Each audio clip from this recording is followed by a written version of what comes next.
my god! Today is very exciting. I finally got Genshin Impact working on my Linux Ubuntu.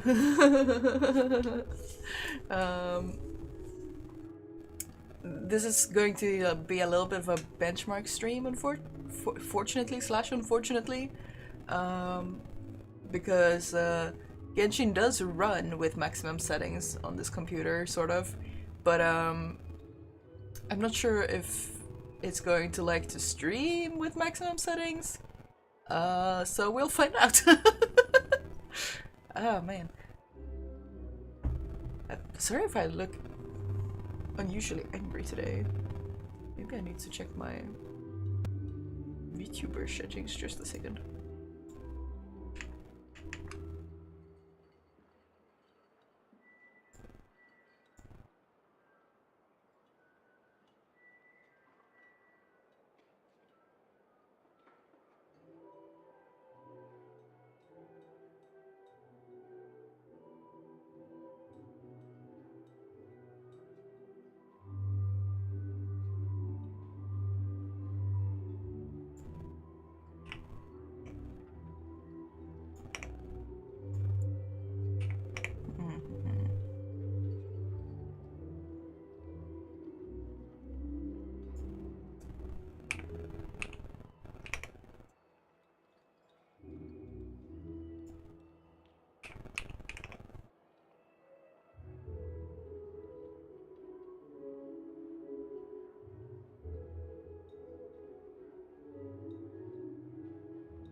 Oh well.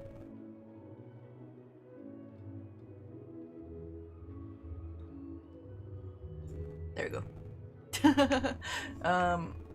Yeah. I don't know. I'm gonna have to keep tweaking on the settings for everything, kind of.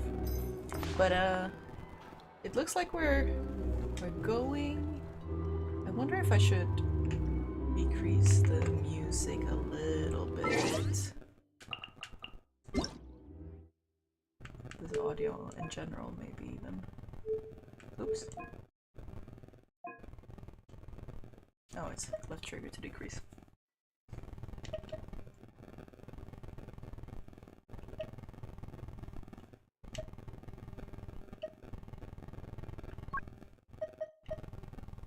Decrease that a little bit. Decrease that a little bit. That should be fine. Have you decided where you will go from here? If not, why not find a patch of soft grass and rest a while? Does my mic echo?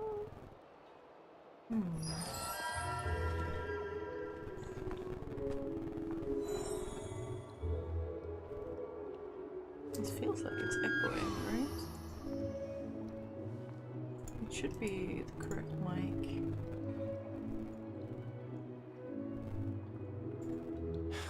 You're not here looking for work, are you? Heed my words and get out while you still can. Huh. Why?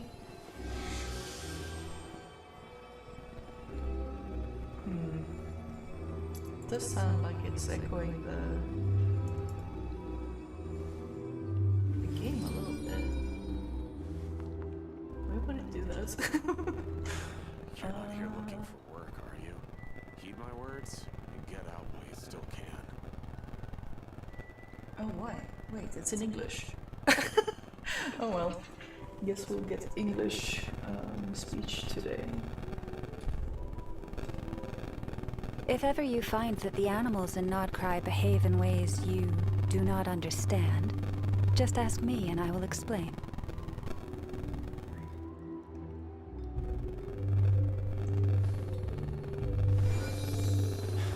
You're not here looking for work, are you? Heed my words and get out while you still can. Strange. Sorry if it's echoing. I'll be troubleshooting later, I guess. For now, I'll just put Monitor off. We'll see how long I can play today also. I feel a bit tired. Let's see, I did say that I wanted Japanese audio, but maybe it didn't download properly.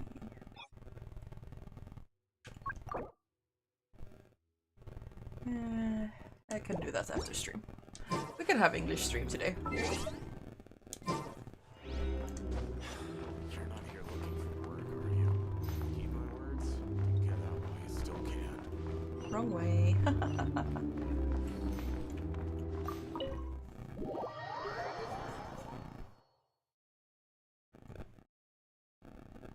I have like a slight headache, so I'm hoping it'll fade, but otherwise I might have to. Actually, maybe I should just take some painkiller as well. We'll see. Oh. This is a thorough plan, but I do have one last question before we take action. How can we be sure that our enemy won't leave the designated area? Great question. Albedo's been hard at work analyzing Rarer and the Wild Hunt's behavioral patterns. His conclusions are as follows. Firstly, from the earliest known confrontation until now, Rarer has never displayed any ability to manipulate the dimension of space. So it's unlikely he has any power in that domain. Secondly, he seems to have a particularly strong vendetta against our group. If we put him in a fight-or-flight situation, he'll choose to fight every time. Thirdly, finally, and most importantly, he is consumed by hatred, both for the moon and for his enemies. Turns out, we tick both of those boxes. We have a reincarnated moon in our ranks, and a spy who accessed his private memories without permission. He'll be baying for blood, not looking to escape. As someone who's had their fair share of interactions with the Wild Hunt, those all seem like valid observations to me. Understood. Then I will defer to the verdict of the group. Well, everyone, that's the plan in full detail. Albedo and Durin are carrying out their part as we speak. Plan approved. Scheduling. Okay, any firepower you need, I got you covered. Let's light this baby up. The Frost Moon Scions are behind you as well. And the rest of you?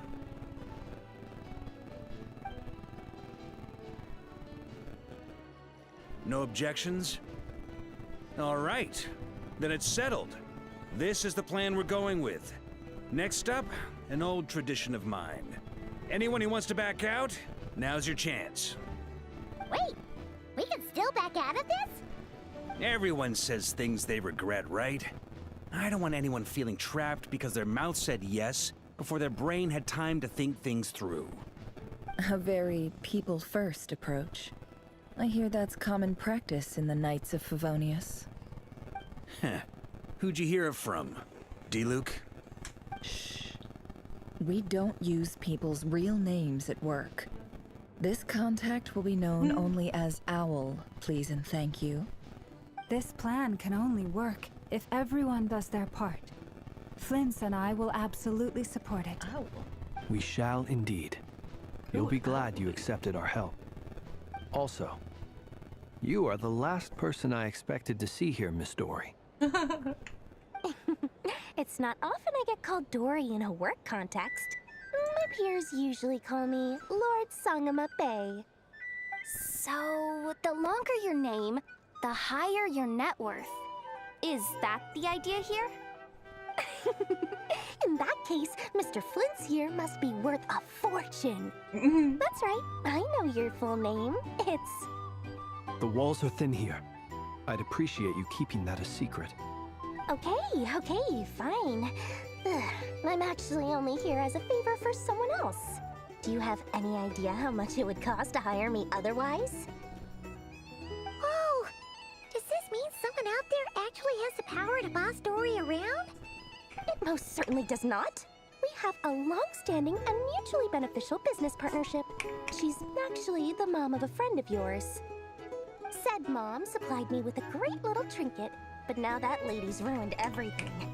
If I don't start building a little goodwill now, my whole business in Krai is gonna go down the drain. Okay. So what exactly is so special about this pendant? It's a lucky charm that a great mage made for me. We have a business relationship, and she was worried that something bad might happen to me.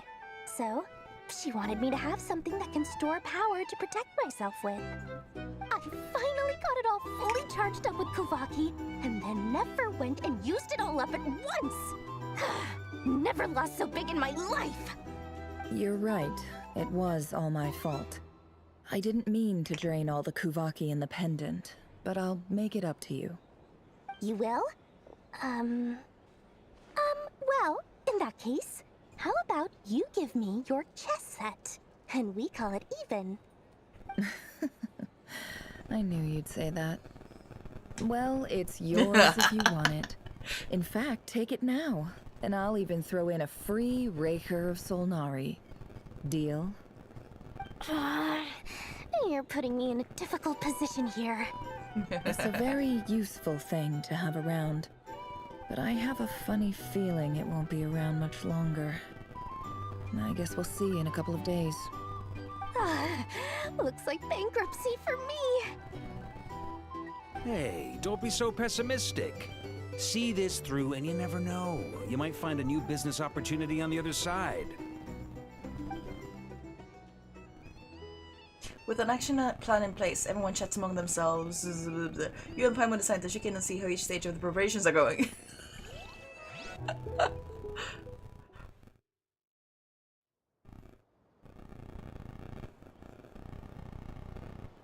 My ambition to read it all versus my intention to make everything easily audible. Dory's voice is a lot more mellow in English.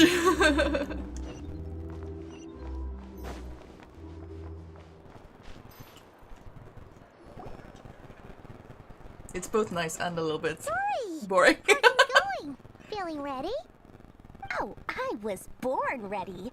We only have 2 days. You think Lord Sangamabe would let an opportunity like this slip by? Don't forget, when something's in high demand, the people with the goods on hand get to charge the highest price of all. Even higher than the sellers taking advance orders. Ta-da! See? It's right here. Oh, it's so Cute. pretty. Did you make it? I had no idea you were so skilled with your hands. No, I have a supplier. We go way back, so he made me a very attractive offer. Aha! No wonder you were talking about lucky charms at the meeting. You've been getting Kave to make them for you. That's not the full story. It actually started a while back as a project between me and the Dendro Archon. Mage Alice once warned me that this world won't stay safe forever. There may come a day when everyone faces a great crisis. I passed this on to the Dendro Archon, and she secretly brought together a research team made up of Sumeru's top scholars to invent a technology that could keep people safe. I won't go into the details because it's all very complicated, but if you want to know more, you can ask the Dendro Archon about it sometime. Anyway, point being, it was the Dendro Archon who asked Kave to build this little contraption. As one of the top Kashara War talents, he was the obvious choice. Took him long enough. He stressed over it for ages. Must have gone through at least a dozen designs before producing a final product. But that's Kave for you. Marak delivered it to me a couple of days ago, along with a letter from Kave. Could I ask why I'm sending this technology to you? And what's your proposed use case? Has it been approved by the relevant authorities? So nosy. My fault for sending him the research permit to begin with. Surely Nahida must have told him you were involved in this project. He was probably just nervous because you're always so secretive about your business. Could be, could be. Anyway, I just replied, let's hope there never has to be a use case. Because it would involve grave danger. Fair enough. But it sounds like he was just being cautious. He probably felt responsible as the one who made it. Or maybe he was asking as a favor for his housemate. He's done that before. Not sure why, though. His housemate doesn't seem to really care that much about this kind of stuff. Either way, all's well that ends well. God, they were housemates. I'm just glad to finally have my hands on the product. I wouldn't want to be without it, given the potential dangers that lie ahead. Huh? What does that look mean? Paimon's just super surprised. This must be the first time we've ever seen you actually get serious about something. This is not the Lord Sangema Bay we're used to. Well, a long time ago, I made a promise to myself. I promised that I was gonna live every day of my life with a big beaming smile. Obviously, Mora plays a big part in that. But there are always gonna be times in life when you have to give something back. That could mean paying back a debt, returning a favor, or showing some kindness. Alice has been a huge help to me over the years. She was the first investor I ever had. Oh my god. And I want my investors to know that Lord Sangema Bay is the best in the business. And more than that, no one knows what the future will bring. Whatever happens, I want to make sure the Dendro Archon and all of Sumeru is prepared to face whatever comes. So, back to the pendant. You never intended to ask for it back, did you? Oh, that? I was just making sure Nefer and I are square. Don't be thinking it was some sort of benevolent act. I'm no saint, so don't treat me like something I'm not. My priority is doing the business that I want to do. So long as my conscience lets me, but it usually does. That's the Lord Sangema Bay business model. All right, if you say so. I do say so, and that's the whole point. I'm a businesswoman. Don't go trying to figure out what kind of person I am. You'll exhaust yourself. Much easier for everyone involved if you just take my word for it. Oh, and could you two help me get this stuff where it needs to be? Thanks so much. You're my favorite assistants.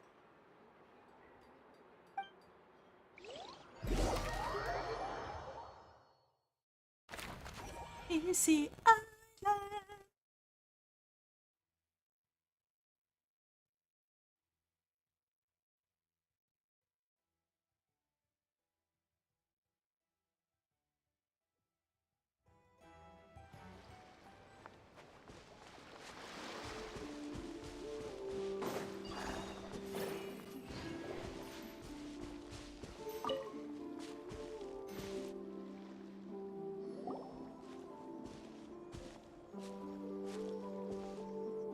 Traveler, Paimon, it's good to see you.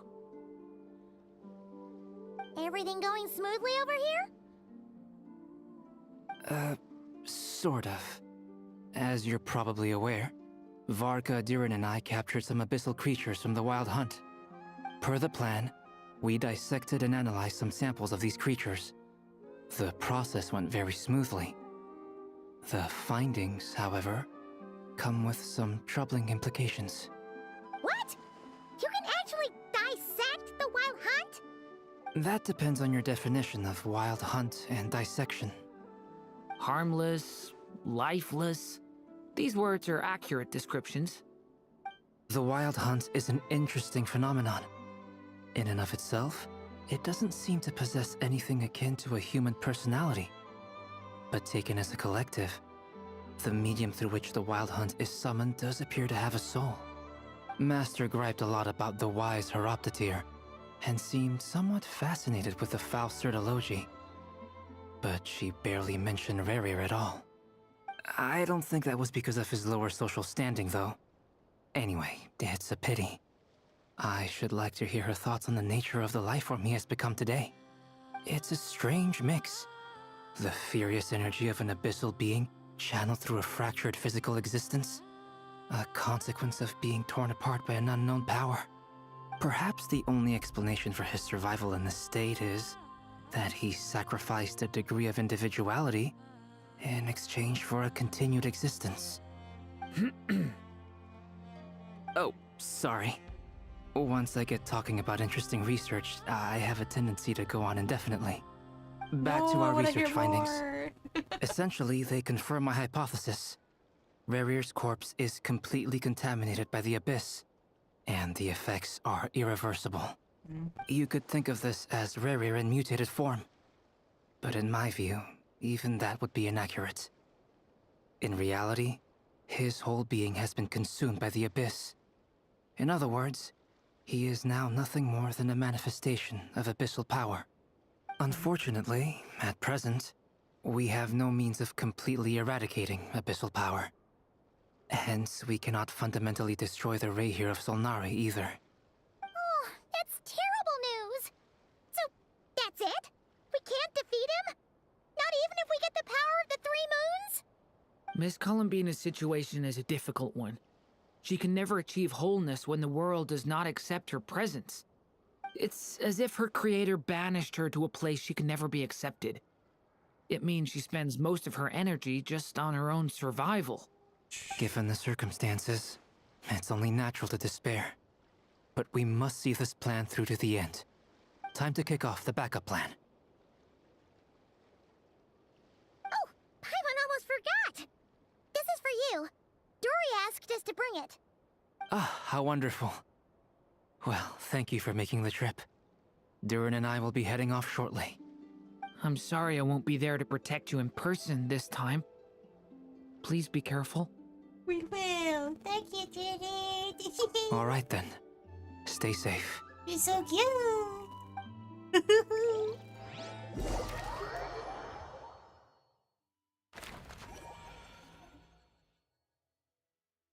Oh, look at them go! I love the little doodles.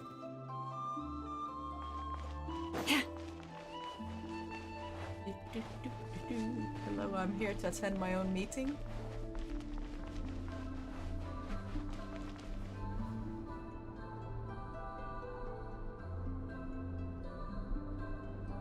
Miss Lauma, is everyone here? Yes. The fate of my flock is in your hands, Grandmaster Varka. Please keep them safe. My lady, what are you saying? Within the next 24 hours, we will face the biggest crisis the world has ever seen. This is not a burden that we deserve to bear, but I believe that we reap what we sow in this life. So I intend to act. I must do what I think is right. For me, that means fighting for the future of Krai. This gentleman is the Grand Master of the Knights of Favonius, Varka, Knight of Boreas. In my absence, please follow his lead. Hey, everyone. Guess I should introduce myself. Well, to start with, I know my way around a battlefield. Oh my god, he's so awkward. The biggest strengths are honesty and hard workingness. Anyway, point is, I don't intend to let Lauma down. I'm gonna do everything in my power to keep every last one of you safe and sound. Oh my god.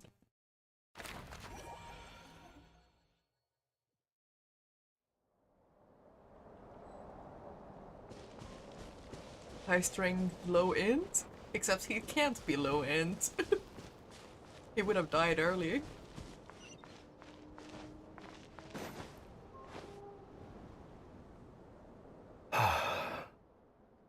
Something on your mind? Miss Columbina, was it? I believe that's how the others addressed you. That's right. Names are funny things. Have you always been called Dainsleff? Yes. I take it your own name has a more complicated history. I have a different relationship with names than other people. To be honest, I'm not even sure that Columbina is my name. At least, not in the same way that Dainsleff is yours. But it's what everyone calls me, and I go along with it. A lot of my life has been that way. I get so used to things that I forget to question why they are so. I never used to think much about where names come from, or what they mean to people. Maybe something's wrong with me. You're different from other people. I sensed it the first time we met. A moon. You're more perceptive than most. I'm sure your long life and rich range of experience explains that. Do you ever find yourself missing Conria, Mr. Dainsleif? Difficult to answer. I have dreamed of the past many, many times. Sometimes I'm fighting tooth and nail. Other times I'm lying on the ground, defeated. I don't recall any happy moments from that time. It has been too long. Is that because hatred survives longer than love and affection? That would not be for me to say. I make no excuses for the grudges I bear.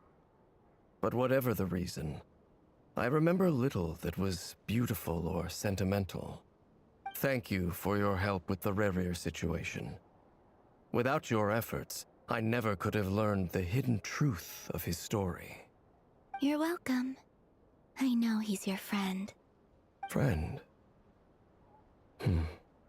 He betrayed me. And I never really understood what he was going through in life.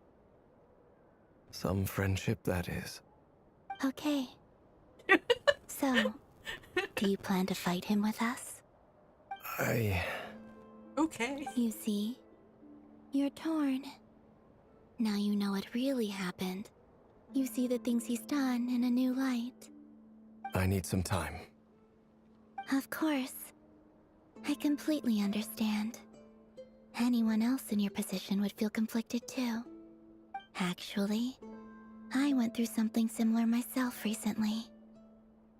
Something happened that changed my perspective on a situation. A situation I took for granted at the time, but now I feel very grateful for it. You mean the Harbingers who still support you, even though you've left the Fatui? Yes. I always thought they were only helping me because Harbingers are forced to work together. But then I abandoned them. A warrant was even put out for my arrest. Yet even now, they support me. Which means I was wrong about them all along. Clearly, they view you as a friend. I feel a little guilty now. I regret not seeing their help for what it was, and not treasuring it. I see the guilt that you're feeling now, because I feel it too. Hopefully, talking about it will do us both some good. Have you noticed that the Traveler and Paimon are over there? I think they've been listening. Huh. Shall we say hello? Sure. Hello. Ah! They caught us! Sorry, we were just concerned about you.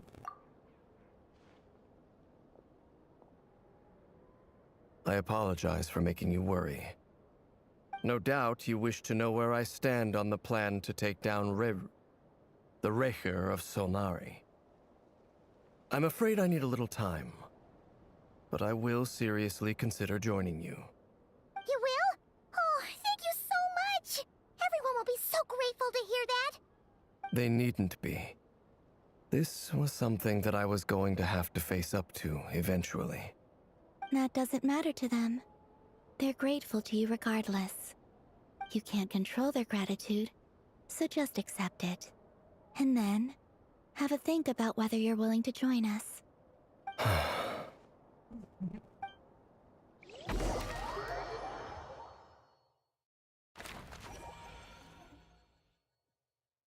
It's nearly showtime!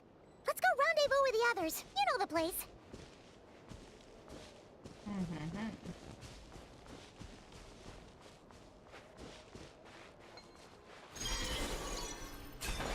Nope, that didn't take us far.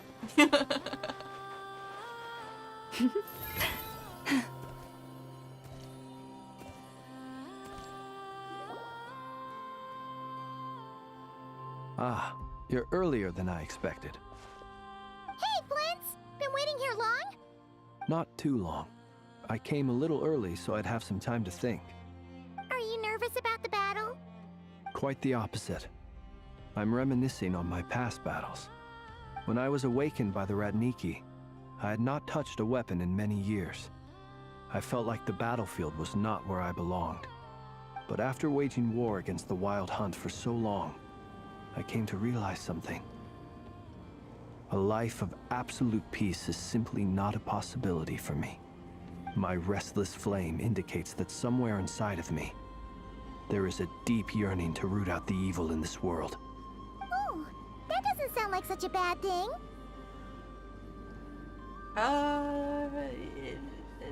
Yeah. I agree? Well, in the past, when I was a Fae whose primary concern was hibernation, it was hardly ideal.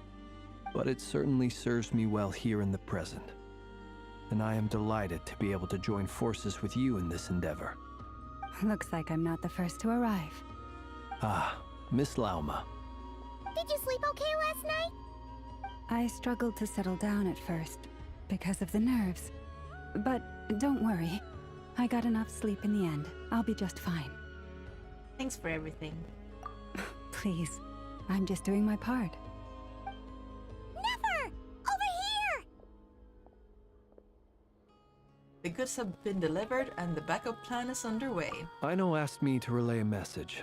She said Anefa will be on high alert and keep a close watch over all secondary districts where defense is required, providing support as necessary.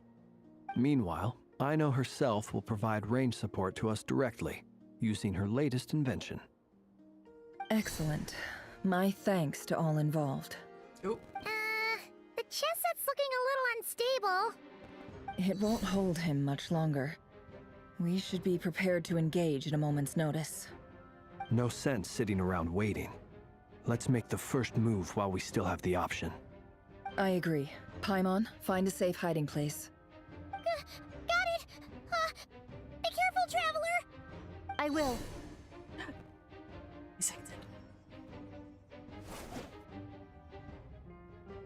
Everyone, take your positions as soon as the battle starts. Every ounce of strength we have in our bones, let us bring to this fight. Ready? I'm scared. Are we gonna have to Let's fight go. him? I've seen all your futile ploys before. You have become the authors of your own demise. I wouldn't be so sure about that. You are merely a moment of sport before I tear down the moon.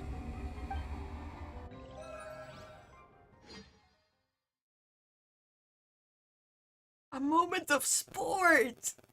I hope it's volleyball.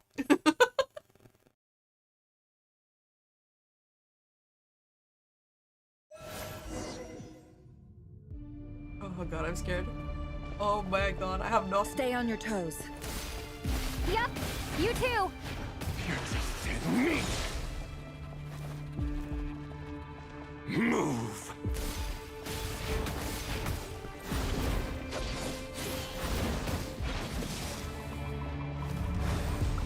The moonlight betrays you.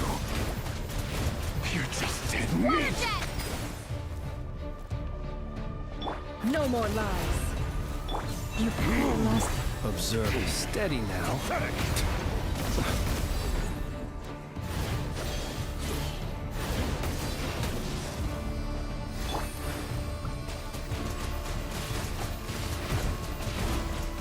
You're just dead meat! The moonlight Let me help you guys! betrays you. Big threat! The moonlight betrays you. Night falls. Be silent. Can't hide the truth. With one heart, we pray.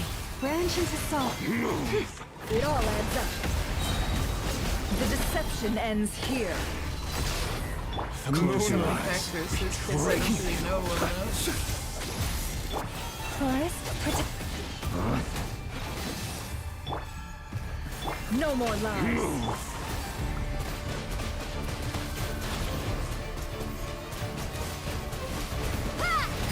You're just dead meat! Can't hide the truth. For the everlasting forest. Proceed. Be silent. The moonlight betrays you. The long sleep began with the moon, and so shall it end. The moon will protect you.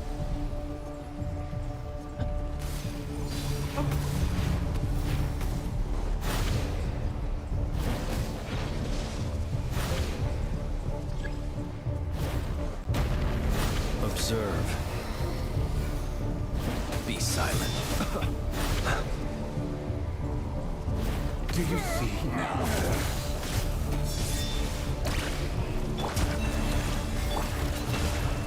Fanart, when will it be as you foretold? I betray you.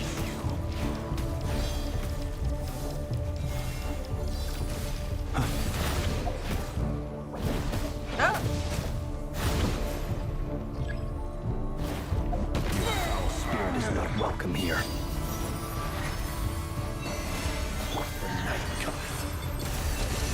The mystery unravels. It all adds up. Wipe out!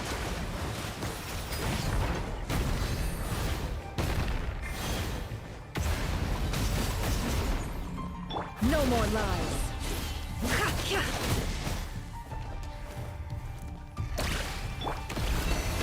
It's all futile. Close your eyes. Move.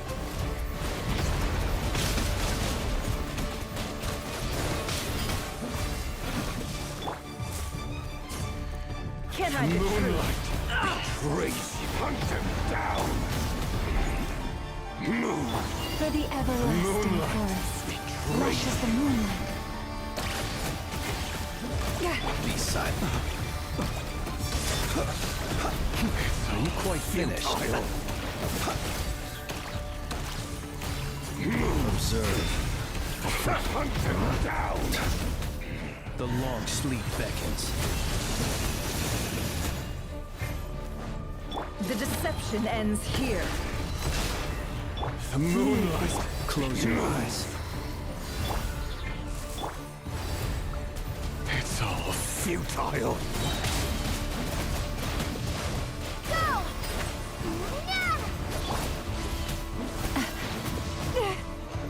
Receive my blessing by the frost moon of old. Observe. No more lies. Pathetic. Can't hide the truth.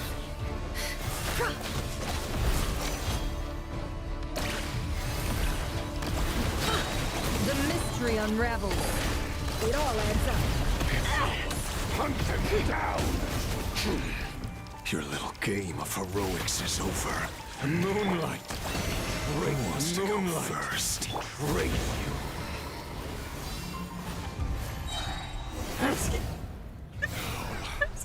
Get out of my sight! No! Death We've is been within my separated. grasp. You okay? Never! Where are the others? Stuck outside the barrier. I guess he really doesn't like us. I told you before, knowing too much is always a death sentence. Be careful what you wish for.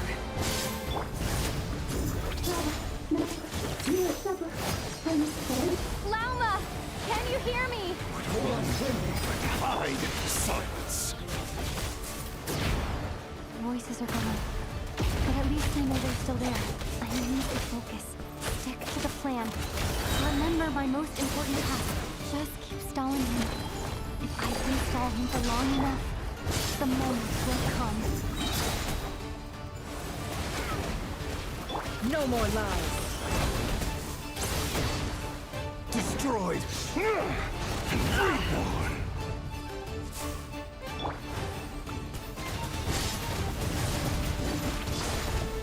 Go! The deception ends here. It all adds up. No more lies.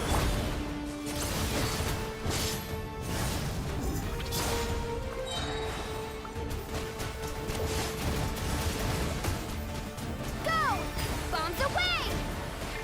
all adds up. Seek within. Destroyed. No more lies.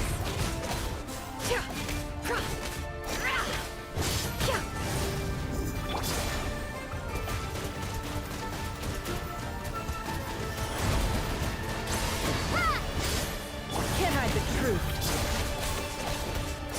No more lies. Wipe out!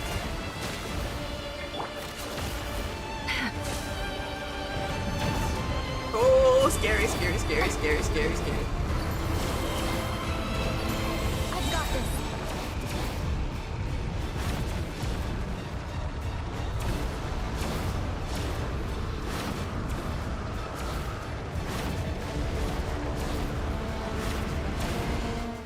Oh, scary. The shield's broken. I can't keep this up. Don't push your luck. How much power will it take? No more lies.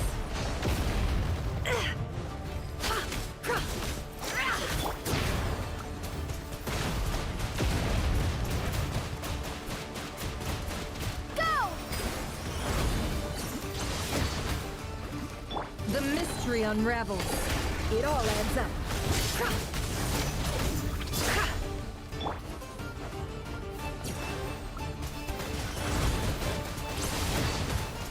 Water jet! Your death is No within more my lies. grasp. Can't hide the truth.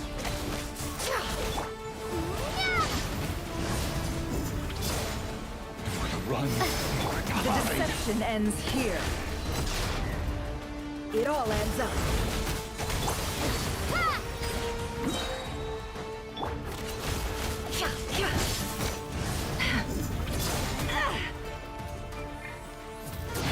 Wipe out!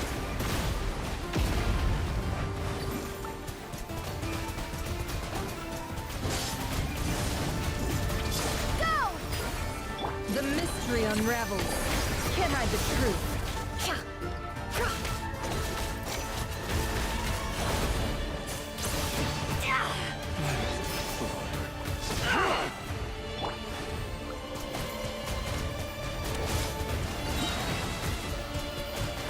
Go! Seek within. It all adds up.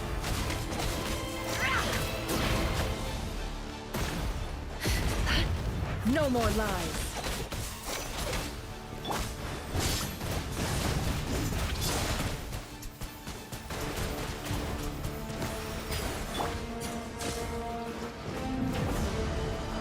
Oh boy.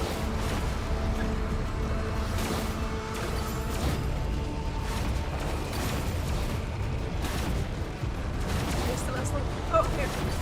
Curses. There's no other way.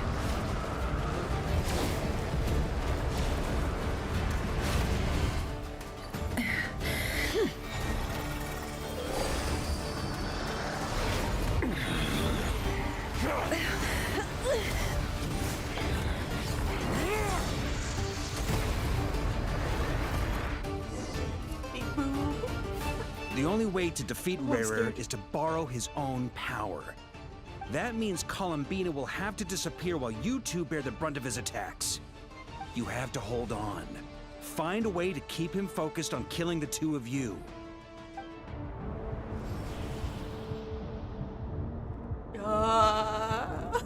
Never! Your eyes are bleeding. Soon you will be powerless to resist. And then, I will reduce you to dust. Not dust. But that dust will plague your memories. Come on. Keep It holding will on. itch in your eyes and Any make you other sneeze. tricks up your sleeve, let's see them. As entertaining as they are, you've backed yourself into a corner. You don't fool me. I see your fear clear as day. I have to stoke his rage. Make him unleash everything. You fear what you could never defeat. You fear the thought of never being able to save your beloved. You cannot win the fight against fate, Rarir. Is that what you think? Uh-oh. Well, Now it's your turn to feel afraid! And I do. You fear the sound of your own name? Is it us you hate? Or is it what you've become? Let's see what becomes of you!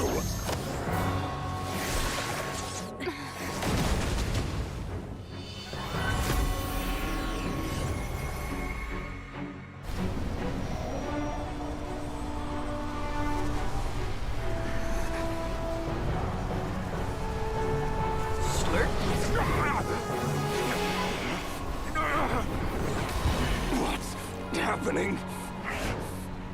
That power. I've seen it before.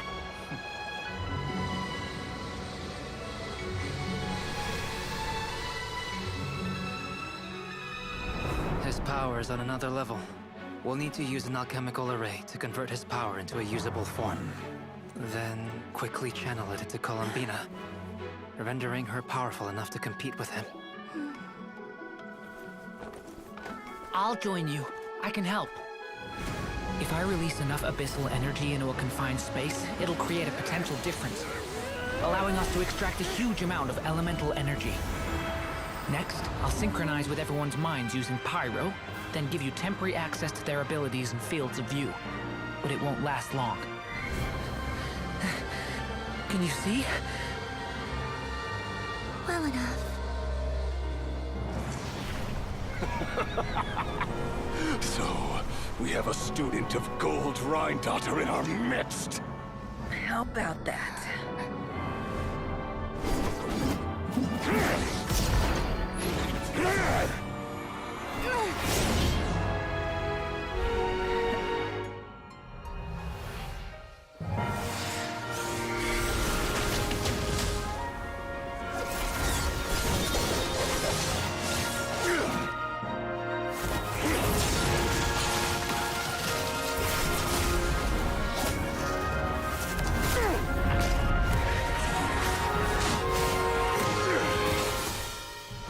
You use my own power against me? Just like how you stole Kuvaki. Look familiar?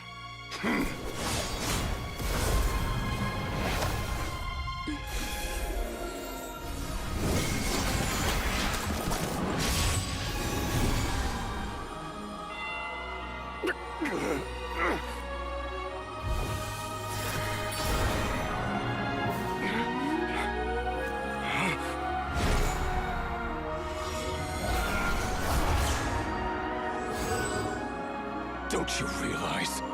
You don't have the power to hold that gate open. I don't, but someone else does.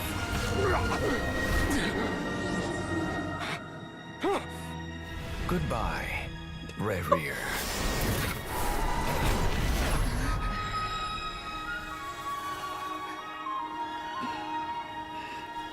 We won.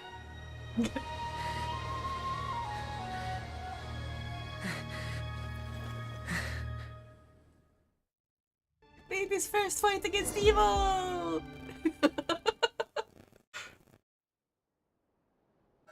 Both of them, baby. Moon baby and dragon baby.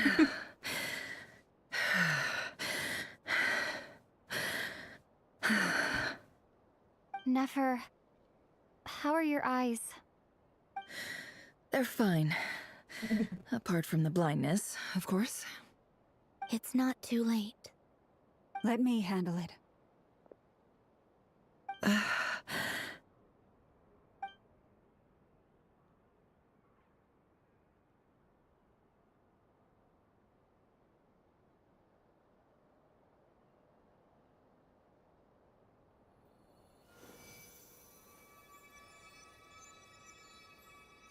Miss Nefer, it's not like you to lose your composure. That was the most reckless thing I've ever seen you do. Reckless how? The situation was critical. Our lives were at stake. We had to do something. Even so. Okay. I guess you're right. Under the circumstances, it was a wise decision. You traded your eyes for an incredible victory. In business terms, I suppose that's a huge return on investment. I'd be hard-pressed to argue otherwise. Still, I don't like this outcome, and I don't want you to lose your sight for good. People suffer when they make sacrifices they shouldn't have to make, whether that means faith, strength, or in this case, your ability to even see. I had hoped you could win without sacrificing so much as a single hair on your head. Thank you. Really. All done. Don't try and open your eyes just yet. We'll see how you're doing in a couple of days. Until then, please follow your recovery plan to the letter. I'll send full details through Yehoda. For now, just get yourself home, relax, and rest. My dear friends, we have fought bravely and achieved a spectacular victory. A dark cloud has been lifted from the skies of Krai. All in this land will be grateful for what you have done. The moon will remember this day. Thank you both. Notification. The moon will remember this. Yehoda shows up and helps Nefer get home. And you, of course, have Paimon to escort you back.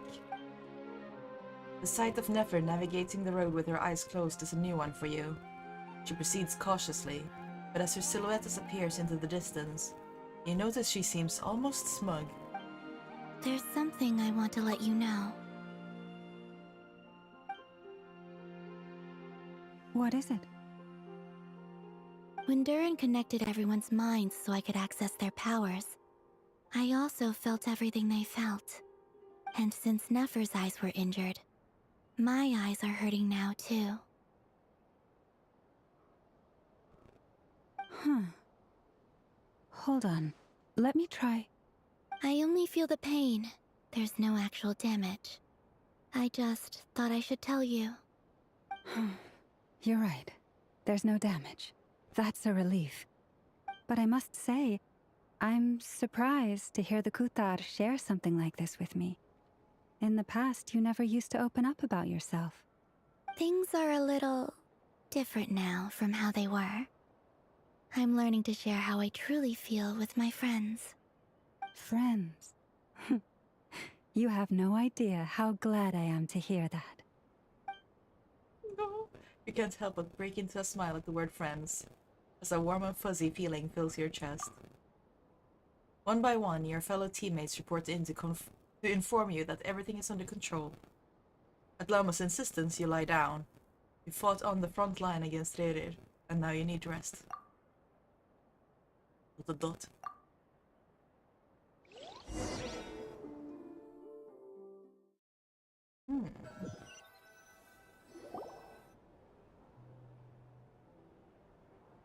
But we only really threw him in a hole. Yay! You're awake! How are you feeling? Any aches and pains? Did you sleep well?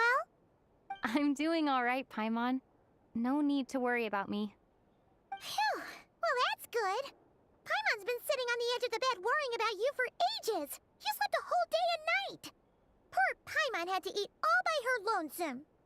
Glad to hear you didn't starve. How is the food? Well, it wasn't the same without you there to share it.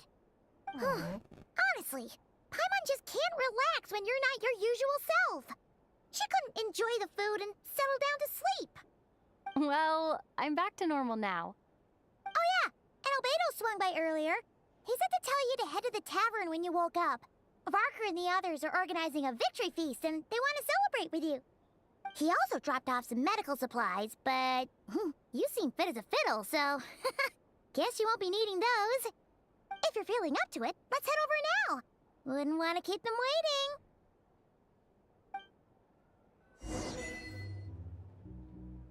Before the moons fell.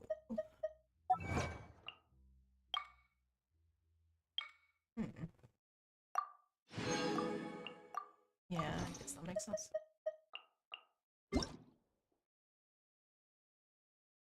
It's here bothering me. This one.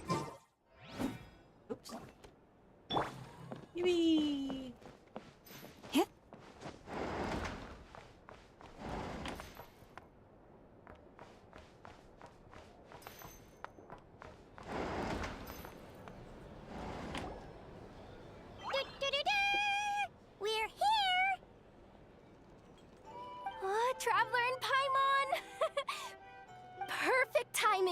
We were literally just saying how there's no way we're holding this victory feast without you any longer, and we would have postponed it till tomorrow. How are you feeling today? Much better, thanks. Don't worry about me. Relieved to hear it. If that changes, just let me know. Happy to check you over at any time. Yep, we're here for you. Anything you need, just let us know. Oh wait, where's Nefer? How are her eyes doing? Nefer's right over there. I'm sure she'd love to catch up with you.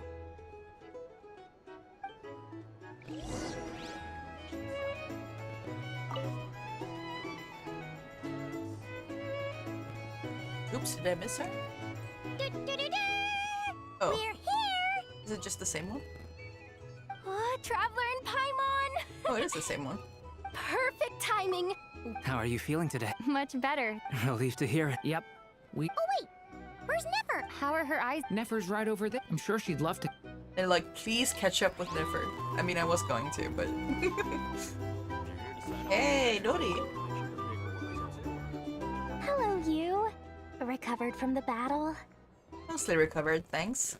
I'm touched that you'd asked. Come on, what do you mean? Of course I'm gonna ask. I care about my friend's well-being. And we are friends, aren't we? Get yourself a drink, you've more than earned it. In fact, today, your drinks are on me. Lord Sangama Base got you covered. Wow, really? What about Paimon? Has she earned it too? Has she? Please? Well, you haven't been through quite as much as the Traveler, but... what the heck, sure.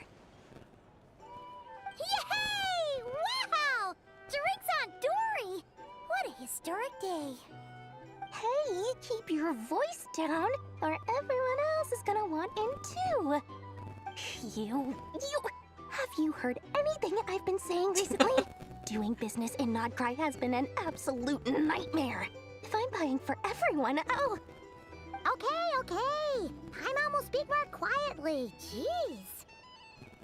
That's more like it. Don't you forget, Lord Sangama Bay doesn't just go around buying drinks for anyone and everyone.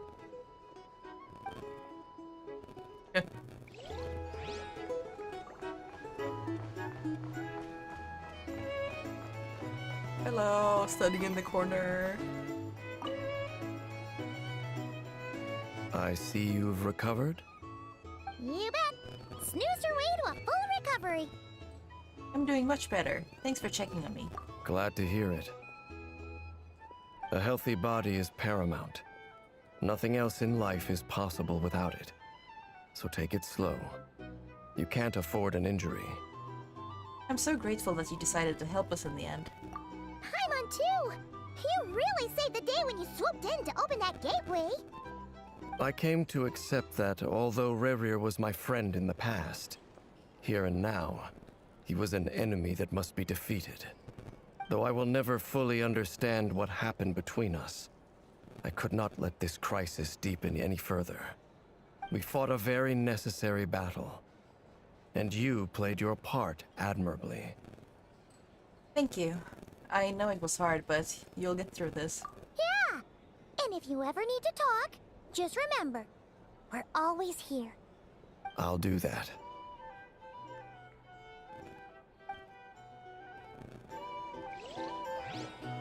Anyone else before... I think that... Oh wait, vodka. Hey! I thought of 1,000 ways to congratulate you, but now you're here, words are failing me. Maybe he is fluent. The honorary knight stuns them speechless once again. Well said. The honorary knight showed us all how it's done. The other knights tell me that Mondstadt was the first stop on your journey. All of us are truly delighted to count you as our friend.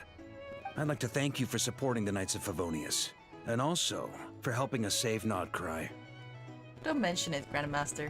Nonsense. Of course I'm gonna mention it. This is more than just business. It's a relationship. And there can be no relationship without showing gratitude where it's due.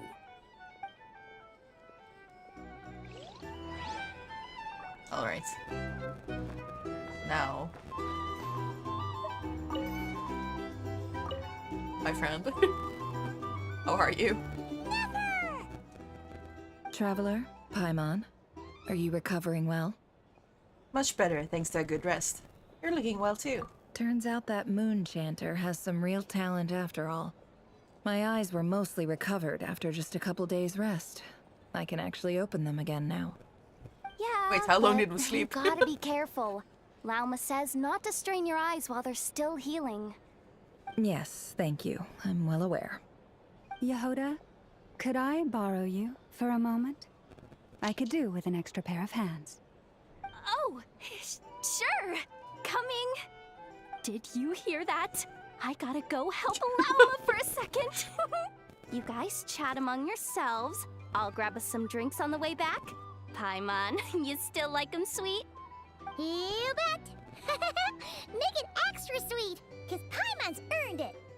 Sure thing!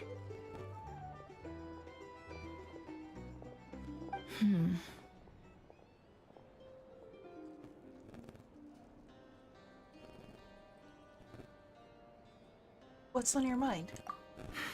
The Raker of Solnari. Kind of a snake, don't you think? More of a wolf in my mind. No, definitely a snake.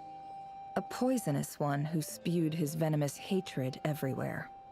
Anyone who seeks revenge out of hatred for other people has become a snake. That's something my dad used to say. I guess he didn't like seeing people go down the path of vengeance. Perhaps. I'm sure it sounds like a very wise and open-hearted perspective to your ears. But me? I think hatred is a perfectly justifiable emotion. What else is left when everything you depended on in life gets stripped away? Something's gotta fuel that drive to keep on living. When I look at your life, I see a lot of things that you can depend on.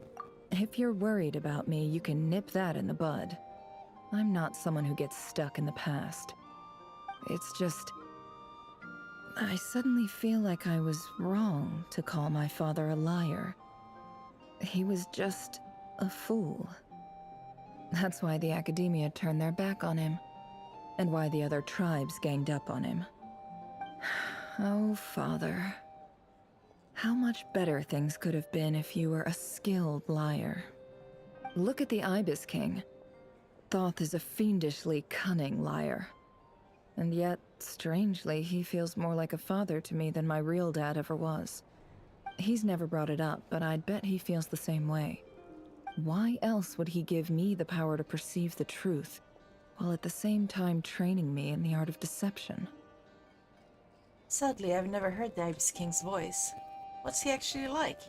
Well, King Deshret banished him to Aru, which is essentially a prison, and posed 3 questions to him.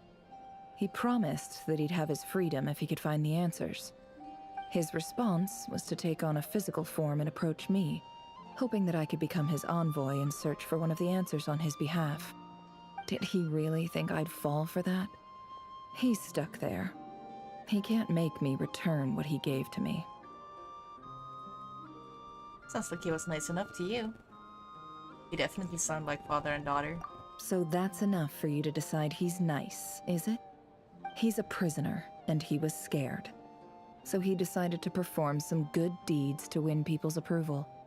He lives in fear because he's a deceiver. How is Rerir any different? You can't work as a spy your whole life and expect a happy ending.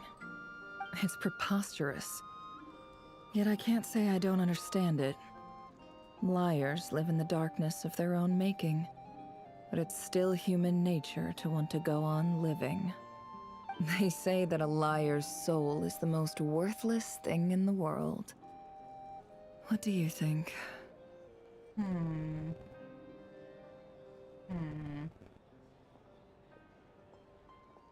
That a liar's soul is the most worthless thing in the world.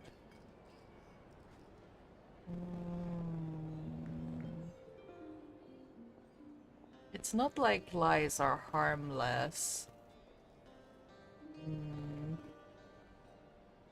But I don't think lying is the Guess it depends on the kind of lie. I don't think just lying on its own is the worst. I guess it depends on what you lie about and for what purpose. I'm going to tentatively disagree on semantics, I suppose. Oh, really? Well, it takes a very kind person to find compassion even for liars. If you ask me, the soul of a liar really is worth nothing, because all they care about is themselves. For example, when something good falls into my lap, I don't go sharing the news around. Stops other people trying to steal it from me. I have a feeling some people over here might have overheard that. So be it. They have sharp ears. I can't keep anything from them. Is that your way of saying you warmed up to them now? Oh, is that what it looks like? What it looks like is you're starting to see us as your friends. Well, you all know my past now, and I can't simply eliminate everyone who knows too much. So I guess I just have to put up with you. For the foreseeable future, at least. When you find yourself in a situation you can't control, the safest play is to keep calm and start monitoring everyone involved like a hawk. In the intelligence world, you need to have a sense of perspective and play your hand accordingly. If you understand what's at stake, please ensure my secret is safe with you. I trust you'll respect my wishes as a friend. But don't forget, I will also be watching you like a hawk. She loves us! Sure. Very good. Oh wait! Now that the panic's over and we've all calmed down, Paimon suddenly remembered something. What is it? After all that build-up, our mystery ally never showed up even once! She sounds like she's doing her best to make friends almost. Yeah! Oh. Break in? Huh? A noise is coming from indoors. Am I imagining things? No, let's go.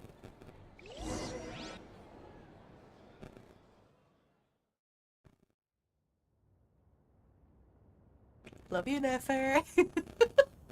Besties forever. So, that close colleague who stayed behind with you? What's he been up to recently? Don't know, don't care. I get more normal human interaction from hanging out with Bosco too than him. Although, now you mention it, he hasn't bothered me in a while.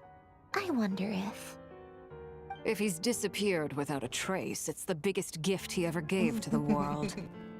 But I somehow doubt that's what's going on. Love that everyone He still won't hates lie him. low forever. So we'd better stay on guard. Even his allies are like, fuck that guy. Pretty sure they're talking about Dottore. It's been a while since he showed up and made a mess of things.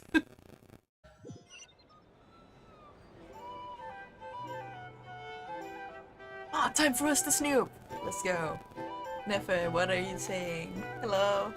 Bestie? Ah, it's gonna be business talk. Ah, Lord Sangama Bay. How lovely to see you. I must thank you for the device you provided. It was an enormous help.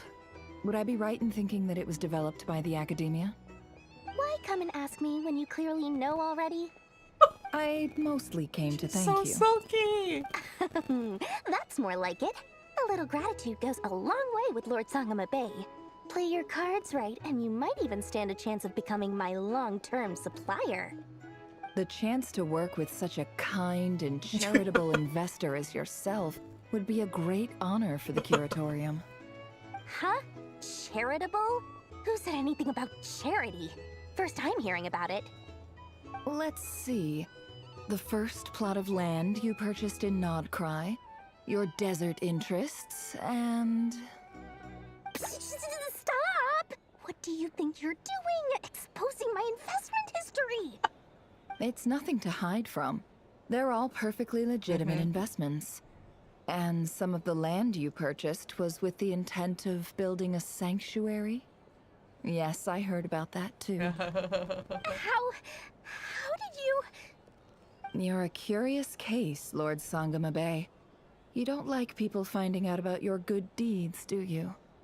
But I'm afraid no matter how hard you try to keep things under wraps, where there's a will, there's a way. Besties! You did it for Sumeru, didn't you? It was empty land that was gonna go to waste otherwise. I figured if I built something there, it might at least get some use in an emergency. Disasters are capricious things. They strike without any warning.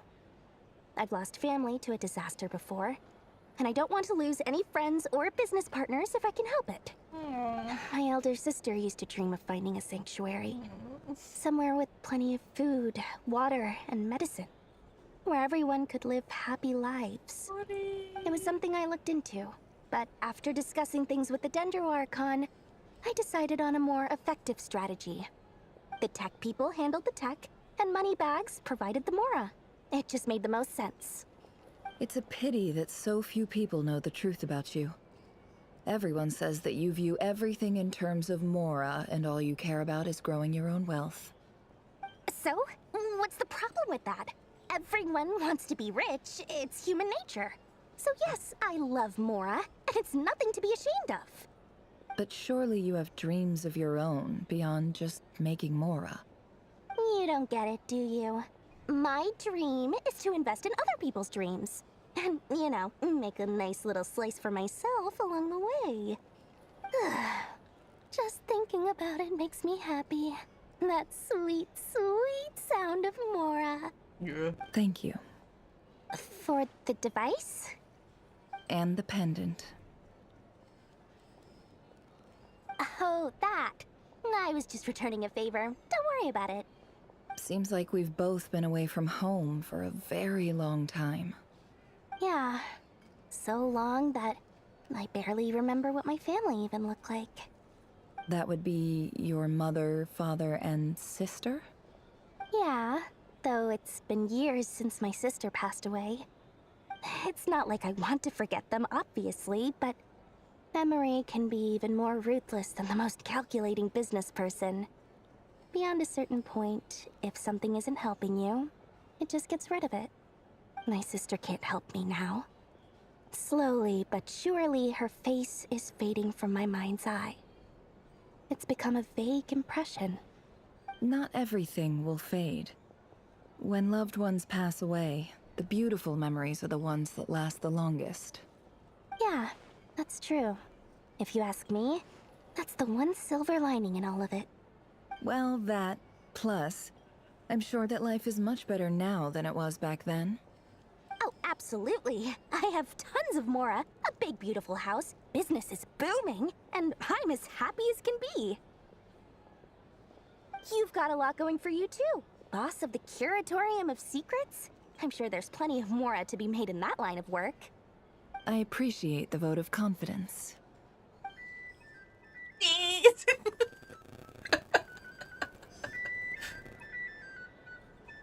Wow. Alright. Is Dainsleif still here? No, he left. Is Varka too? Some information. Oh no, Varka is here. Either way, I'd be happy to oblige. How have you been holding up? Any adverse reactions? If you start to take a turn for the worse, make sure you tell me right away. You don't need to worry about me, Grandmaster. I'm fine. I mean, I barely did anything, so... What? You're too humble, young man. You played an indispensable role in the battle for Krai. We can't thank you enough for your support. Sometimes, when people praise you, it's because you deserve it. The best thing is to accept it calmly and with grace. It's important to learn how to respond to words of admiration. Let's do a quick demonstration. Albedo, that was an incredible feat of alchemy. The pressure was on, but you worked flawlessly at lightning speed to get the job done. Thank you. I can't take all the credit, though. Durin played a big part in forming the alchemical array. See? Did you catch that?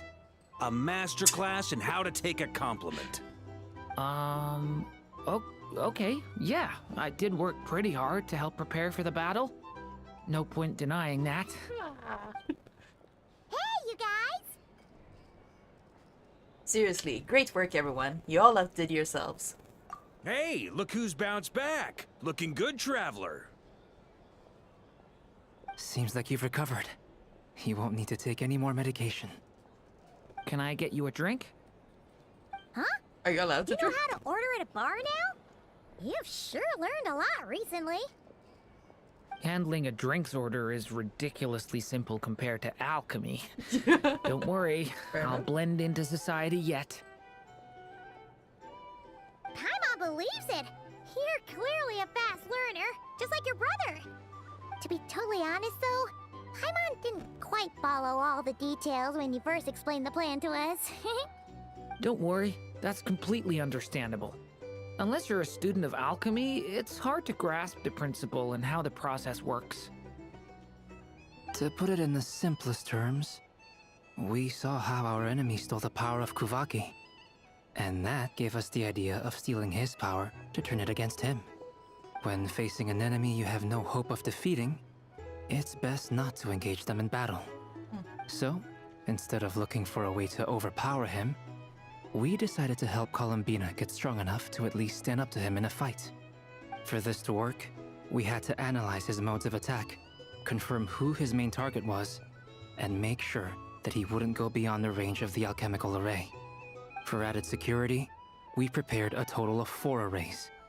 But to mitigate the impact of the battle, we identified one location in particular as the ideal spot, which is where the confrontation took place. The alchemical array absorbed his abyssal power. Then Durin processed it to render it usable by Columbina. That power enabled her to do what would otherwise have been nigh on impossible.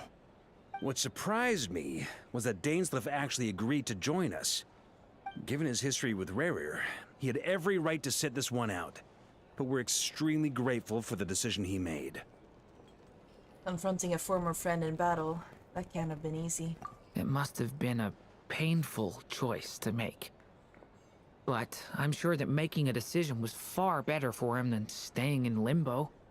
Absolutely. He was torn between 2 paths, but in the end, he made his choice and stuck to it resolutely. He doesn't strike me as the sort of person who'd stay trapped in limbo for long. Anyway, however you cut it, everyone gave a stellar performance. And now, it's time to kick back and celebrate. Celebrate, R-A-T-E.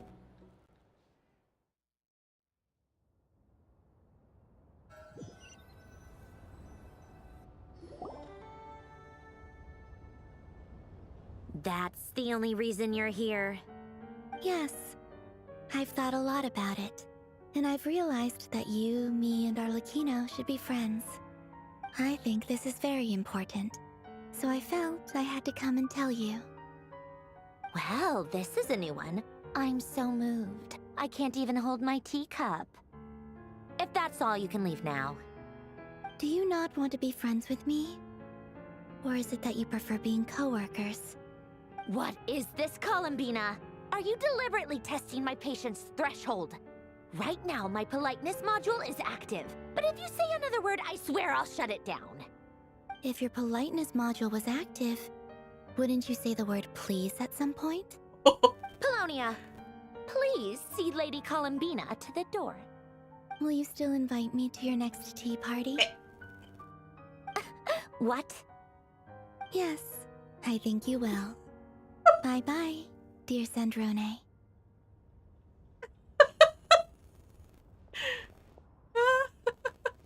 Scenes. Catching up with a friend? Hope I'm not interrupting. Last time, the Wild Hunt escorted you out. Would you rather I handled it myself this time? We just wanted to, see how you were doing now that it's all over. Why? Out of concern for my safety?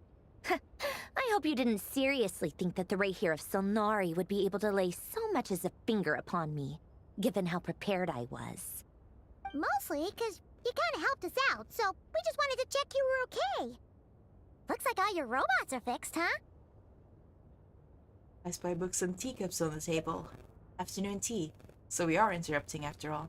Oh, don't you worry about that. Tea time is already a write-off. The visitor before you managed to kill my appetite. If you're in the mood for tea, go ahead and help yourself. Otherwise, it's going to waste. My coasters are still missing in action, though. Use this notebook instead. Whoa! Pretty hefty notebook. Look at all those calculations. You can ignore those. They're just dumb scribblings. I doodle and write in my free time. Sometimes I remember the distant, dreamlike past. Sometimes I imagine the far-flung future. And other times, I grit my teeth and note down all the crazy nonsense going on in the present. Some people do the crosswords in the newspaper. This is my equivalent of that. Trying to predict the future is like daydreaming. And writing about the present just makes me furious. The past is my favorite. If nothing else, it's already set in stone, so I don't have to rack my brains trying to figure it all out. Huh. Although, having said that, the only vaguely interesting memory in my past is probably that guy they call Lord Artificer. Lord Artificer? You mean Alanginuti? Who else? Pretty much all the mecha and Fontaine are his personal handiwork. Wait, are you saying you know him? Like, personally? As a friend? I mean, I guess we were friendly enough. So you've actually met him? But he lived hundreds of years ago. Yep. In fact, I'm probably the only normal person left who knew him at all. We used to chat occasionally back when he was still around. Before he passed away, he asked me to destroy all his manuscripts. I honored his request, but I did read through everything first before destroying them. Of course you did. I mean, I couldn't let the genius of Lord Artificer Alain Guillotin disappear like that. Would have been such a waste. So, that's where the formulas in your notebook are from? I just told you. Those are my equivalent of crossword puzzles. They're just dumb formulas that I solve for fun when I'm bored. Alain's work was like epic poetry. The formulas in my notebook are just silly little riddles in comparison. Not that there's anything bad about them. I mean, at least, solving those riddles isn't going to hurt anyone. Except me, 'cause I lose a few brain cells in the process. Anyway, while we're on the topic, I might as well tell you about what happened to him and his friends. Alain Guillotin had two close buddies, Renee and Jacob. They spent their childhood years together in the Narzissenkreuz Institute. They were all quite competitive, so there was some rivalry between them, but it was a friendly rivalry. But beneath the friendship and the rivalry ran something deeper, a sense of nostalgia for the past. Unfortunately, childhood would end. The prophecy would come true, the apocalypse would arrive, and the future would never be. A mad dream that would normally only capture the minds of lunatics began to take root in their hearts. A dream of saving the world. And if Renee and Alain had been people of lesser wits, that dream would probably have ended up as something for them to joke about in their older years. But alas, they were some of the sharpest minds around. They nurtured that dream with the full power of their intellect, and it grew into something that ate away at their souls. The first of them to fall under its spell was Renee. Against Alain's wishes, he persisted in experimenting on a mutual friend of theirs to try and save their life. Alain did not approve and parted ways with Renee. It's complicated. Alain wanted to believe that Renee only did what he did for the sake of their friendship. But when he told me about what happened, I could tell he still had some suspicions about Renee's motives. Perhaps the seed that would grow into a nightmare had already sprouted in Renee's mind. Even then. The next time they met, Renee's soul had been completely engulfed by the dream of salvation. His futile attempt to change the tide of fate only resulted in a wave that swallowed up the world, even before the apocalypse came. And although that wave died down eventually, I hear that it just recently came back with a vengeance. As I understand, Renee wanted to live out his dream of salvation once more. But I'm told that the attempted resurgence finally died out for good. At long last, Renee awoke from his deluded dream. Though of course by then it was far too late. What do you think of Renee? Do you admire his transcendent genius? His view that any price was worth paying to achieve the lofty goal of saving the world? Or do you despise him? Dismiss him as an evil madman who wrought havoc on the lives of everyone around him as he pursued his delusional dream? Same difference, really. Just a matter of perspective. Honestly, I don't remember the details of everything that went down very well, so I can't tell. I mean, it probably won't change too much, but actually, let me just look up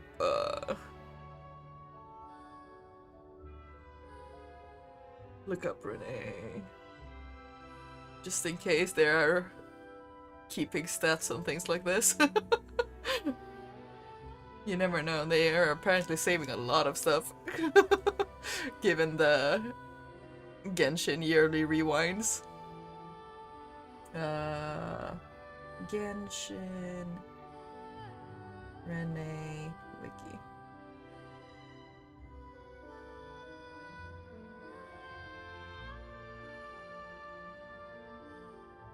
Renee de Petrichor.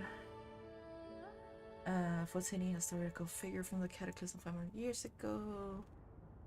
Son of the Mayor Poisson, another Petrichor. Renee is best known for researching Conrad and technology at the Girdle of Sun Summer. Luckily they're up to older brother of Jacob. Use the world formula.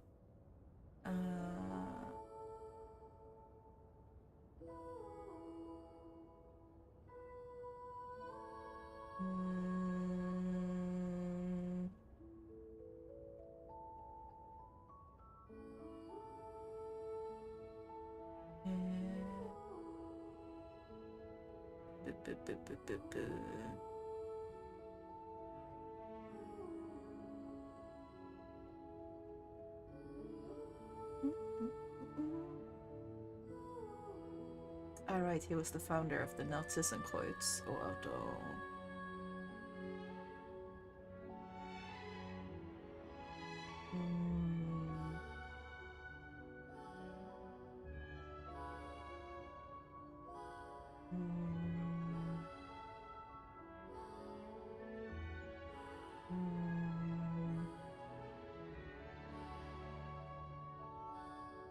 Alright, and he created the Doomsday Claw.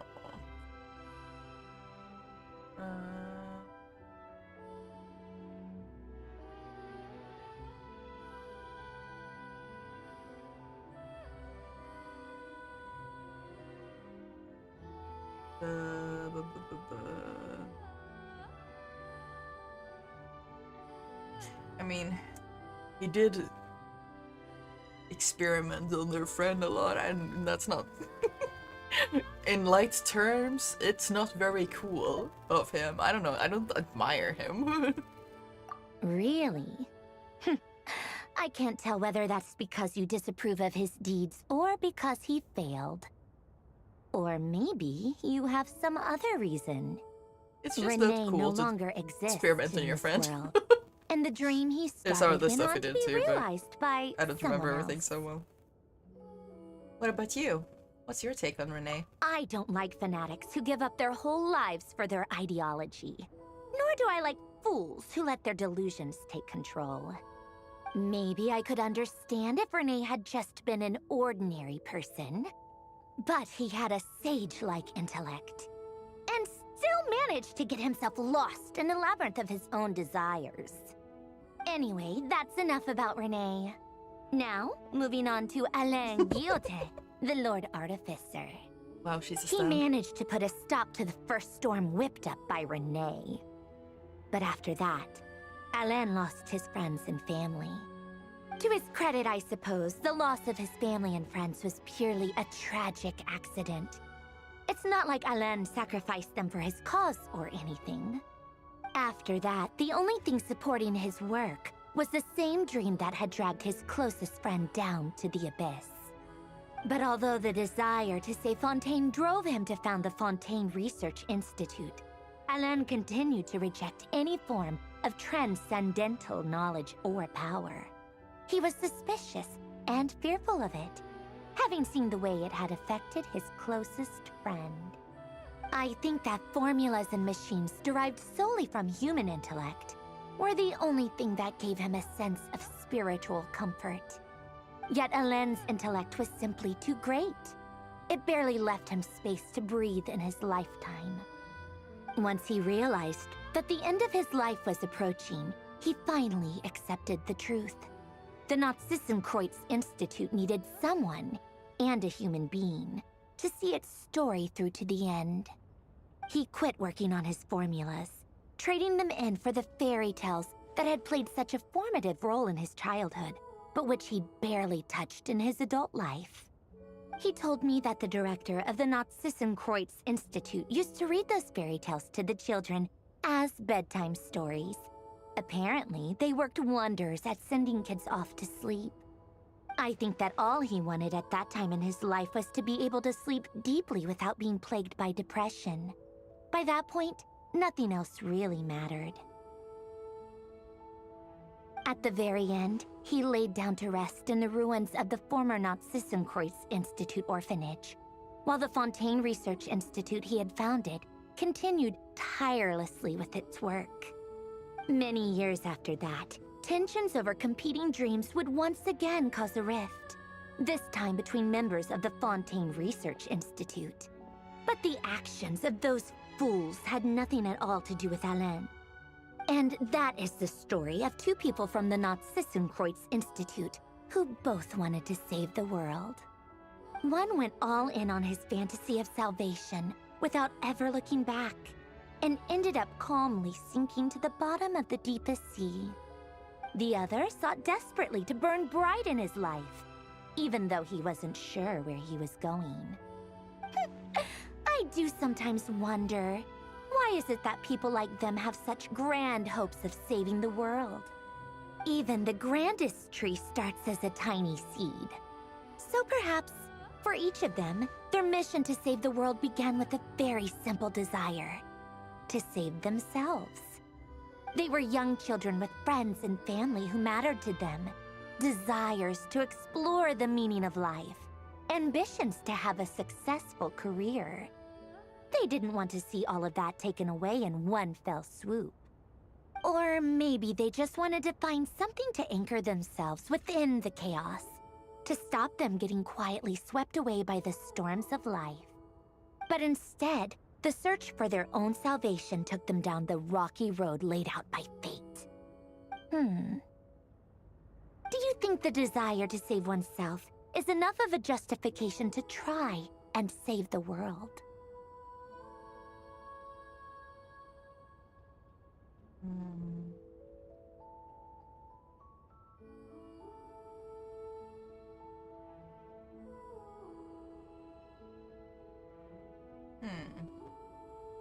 Interesting question.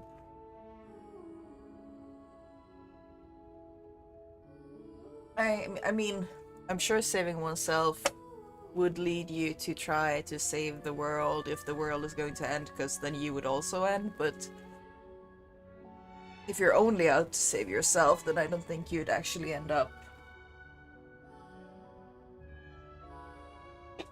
being everyone else's salvation, because then you don't really care about what anyone else wants.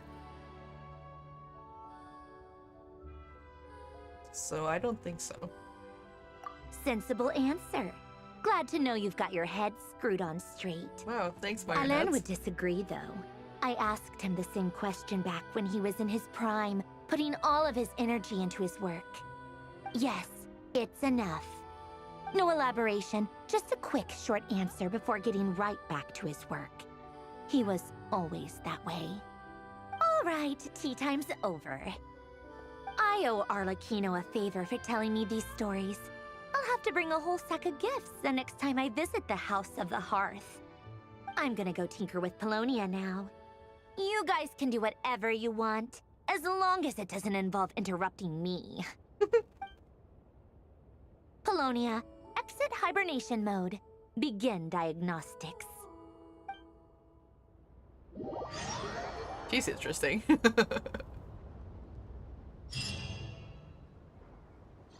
I wonder what her goal really is.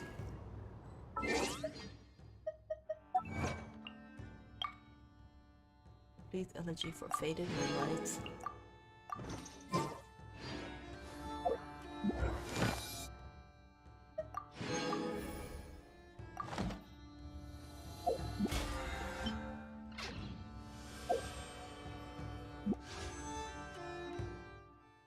Well, that's the exact opposite of what I wanted.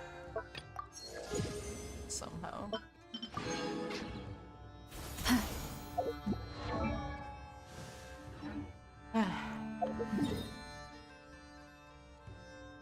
Oh, there's a new teleport point there? Wait, who this?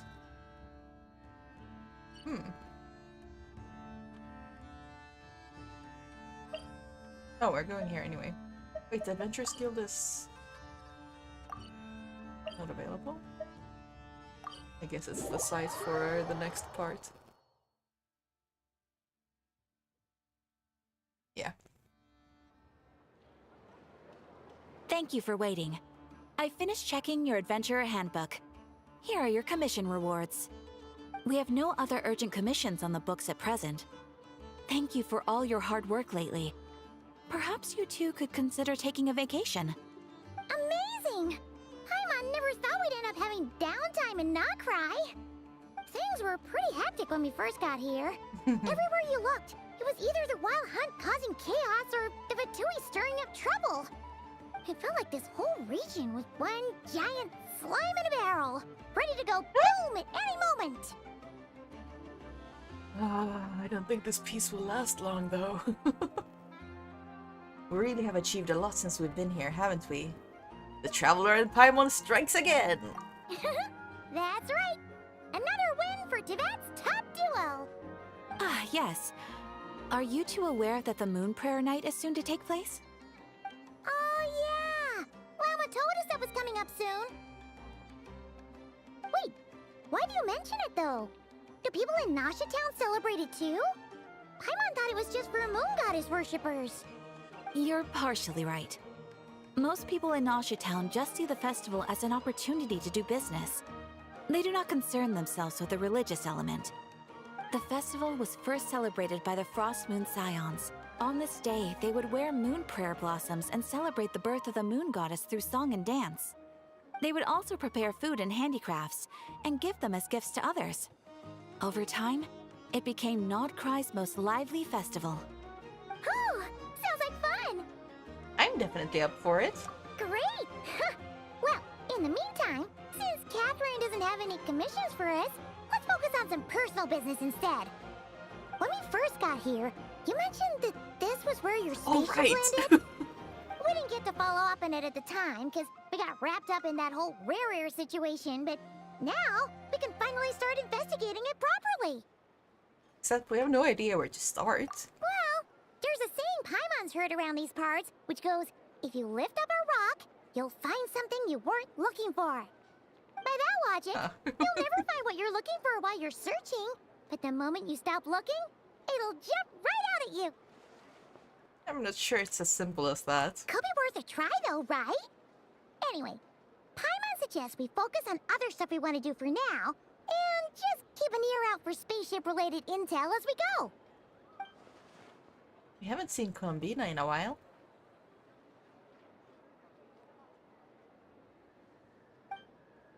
She used a huge amount of power in the final battle against Rerir, and has been much weaker since then. I don't know if I can do anything to genuinely help her, but surely a little chat can do no harm. One other thing that concerns me is we've seen no trace of the doctor so far. There we go.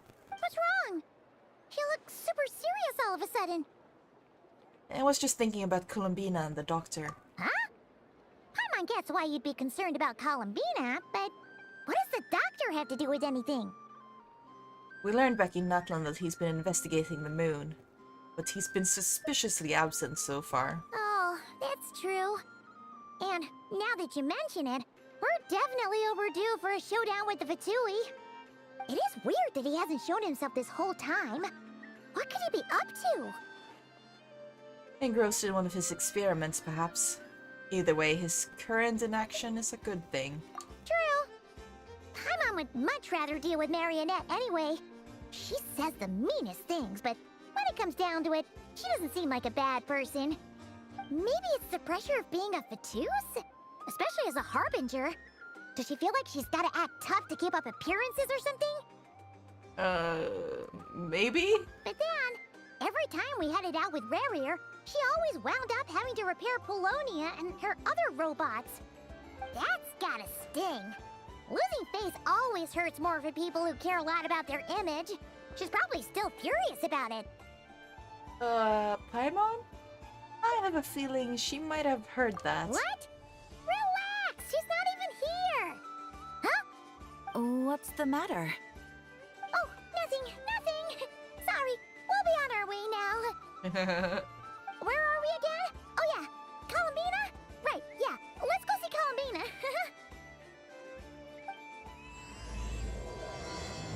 Nocturne of the Far North.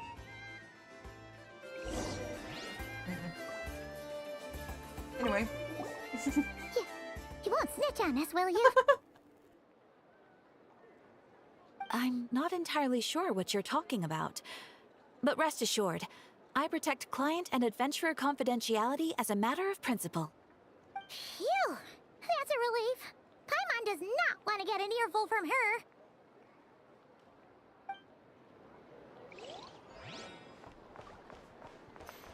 Can I... He wants... I'm not entirely... Apparently I'm not allowed to... to get my rewards. Okay, I guess that's fine.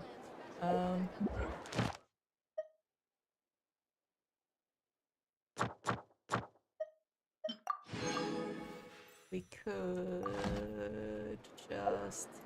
Speaking of Columbina, please come home.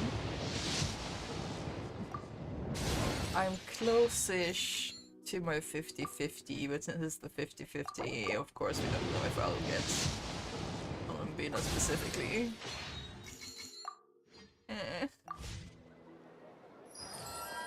Hello. Where are we going? Sense. I do want to continue, but I need a little break. Wait, actually.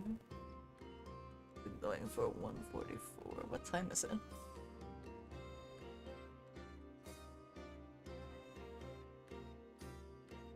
$19:46.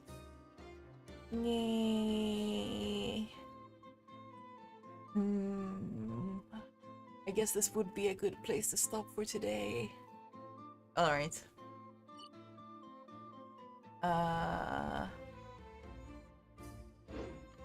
Let's see, can I...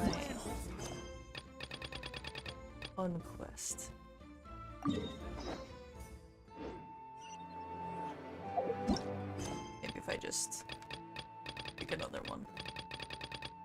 That's fine. Okay. Now can I talk to you? Come on! Do I have to leave and come back?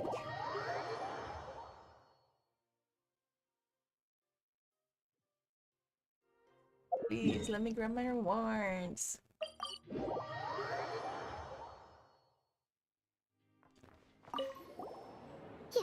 I'm not entirely... Okay.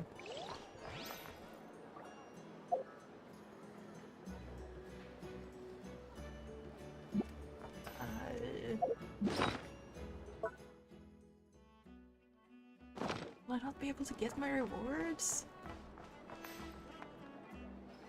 Girl!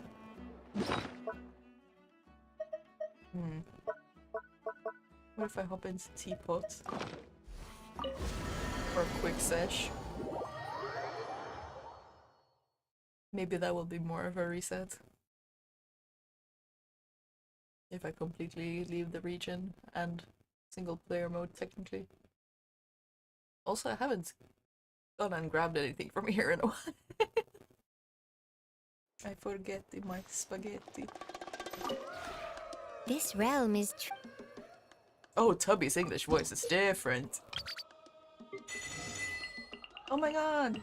2 10s! Let's go!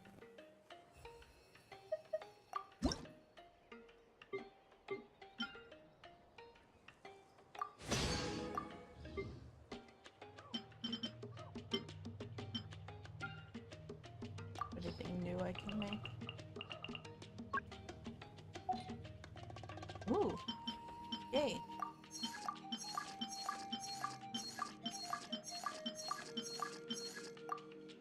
Oh, well, okay. Is there anything new here?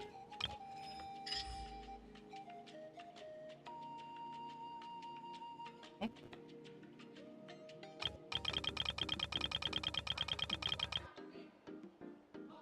I guess it's just because I'm technically on a new device. Wait, you're cute. These are new.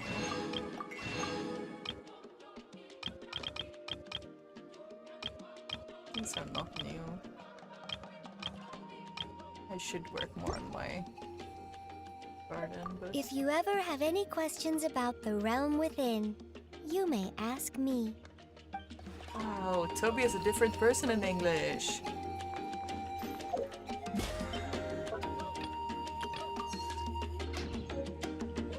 Let's see. We got some new voice lines, but I'm gonna just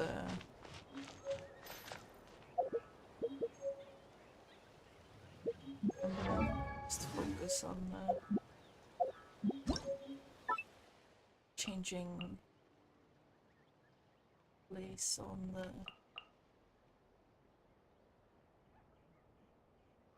how do I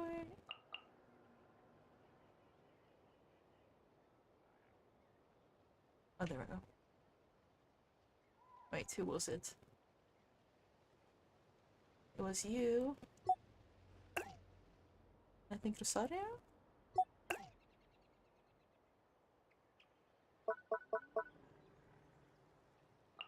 We can put Shanghai, and we can put what else is close that I'm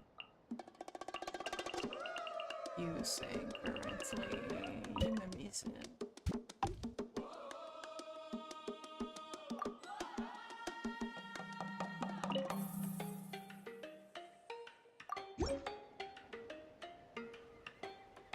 Okay.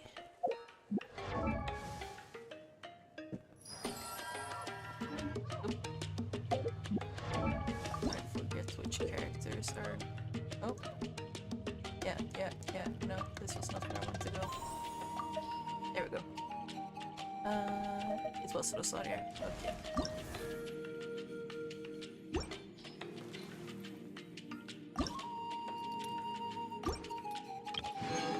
There we go.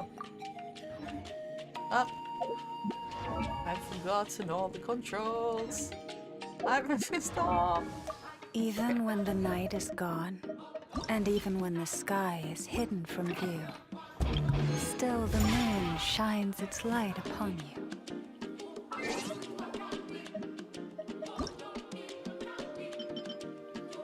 Nice. Nice. This one still suits Sucrose better. Alright. Let's do another teleport back and see if I get to take my rewards and quit for today.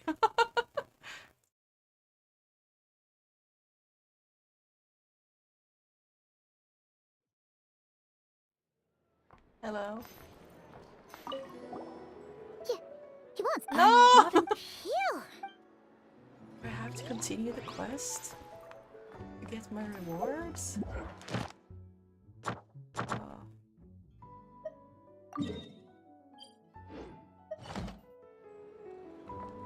Wait, maybe I can go to another Catherine. That must work, right?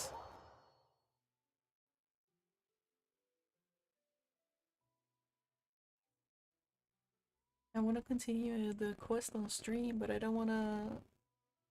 I want to take a break.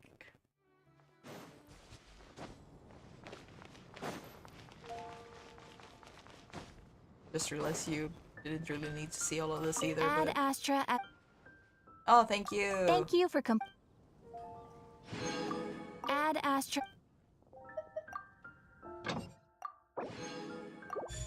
There we go. Thank you all for joining me on this wild ride. What's going on?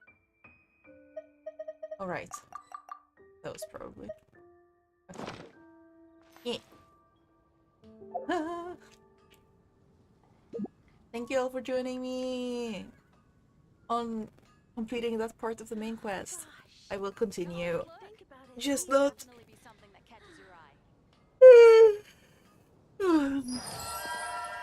Just not tonight. Good night. Oh yeah, and thanks to everyone who likes, comments, and subscribes. It means a lot. And thanks to all the watchers and to all the VOD watchers. I'll see you all Saturday at the latest. Good night.